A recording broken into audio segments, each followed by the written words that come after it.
Brought to you by Palvi Agrico. आता शेतीसाठी जे काही लागणार ते घरपोच मिळणार, तेही मोबाईलच्या एका क्लिकवर. आहेत याबद्दल सांगतो सगळ्यांना.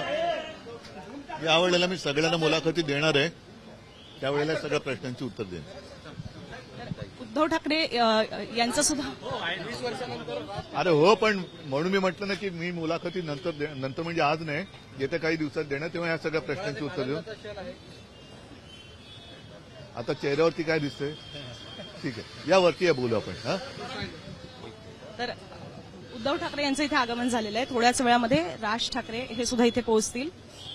परत एकदा अभिजित सरांकडे येते की तुमचा मुद्दा अर्धा राहिला, तो पूर्ण करा. की आता उद्धव ठाकरे आता तरी फारसं काही बोललेले नाहीत, कदाचित नंतर बोलतील, पण मराठी माणसासाठी आज काय अपेक्षित असू शकतं? मराठी माणसाच्या मुद्द्यावरच निवडणूक लढली जाणार आहे. मराठी अस्मिता कशा पद्धतीनं मराठी अस्मितेवरती घाला घातला जातोय हे जर भाषणांमध्ये तुम्ही सांगत असाल तर ती मराठी अस्मिता कशी वाचवायची हे त्यांना वचननाम्यात सांगावं लागेल.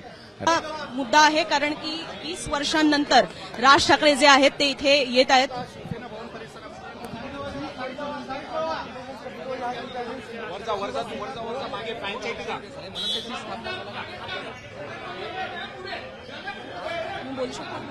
बोलू शकता कसं वाटतं आज राज ठाकरे इथे आले?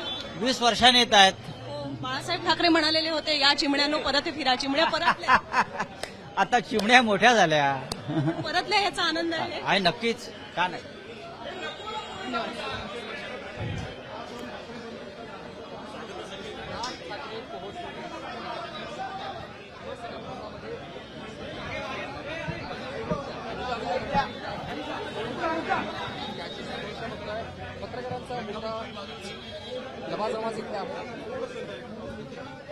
संजय राऊत यांनी रिसीव्ह केलेलं आहे राज ठाकरे यांना.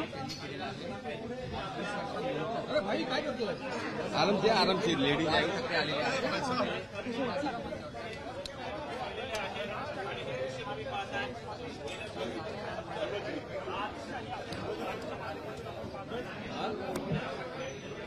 चलो हम लोग भी ऊपर जाते हैं.